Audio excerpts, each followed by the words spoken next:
میرے دوستو، مجھے آپ سے کچھ کہنے دیں۔ کل ہفتہ اور اتوار کو میں چاہتا ہوں کہ آپ ضرور ان عبادات میں شرکت کریں جو پاک شراکت کی عبادات ہونے والی ہیں، کیونکہ یہ عبادات آپ کے لیے بہت ضروری ہیں۔ آپ اپنے خاندان کے ساتھ، دوستوں کے ساتھ آئیں اور شرکت کریں اور برکت پائیں۔ میرا ایمان ہے کہ آپ برکت پائیں گے۔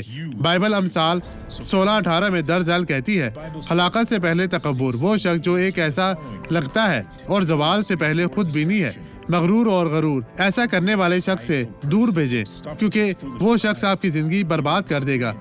حسد کرنے والے سے دور رہیں اور ان کے لیے دعا کریں، اور خداوند ان کے دلوں کو بدلے۔ خداوند آپ کو برکت دے، کیونکہ آپ مسیحی ہیں۔ مسیح بنے اور یسوع میں آگے بڑھتے جائیں، اور خداوند آپ کو روح القدس عطا کرے گا جو آپ کی رہنمائی کرنا چاہتا ہے۔ عزیزو، یسوع کے ساتھ آگے رہیں اور ہمیشہ کی برکت پائیں، کیونکہ یہ برکت آپ کی ہے۔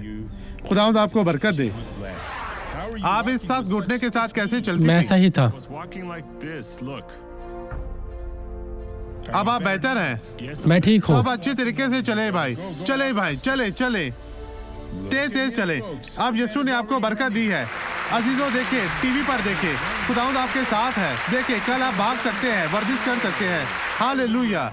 اب میں آپ کے ساتھ دعا کرنا چاہتا ہوں۔ باپ، ایک شخص کو چھو، پاک صاف اور مسح کر، اور اس کی زندگی سے ہر طرح کی بدی، مصیبت، پریشانی کو دور کر، بدی چلی جائے یسوع کے نام میں، اور آپ کہیں آمین۔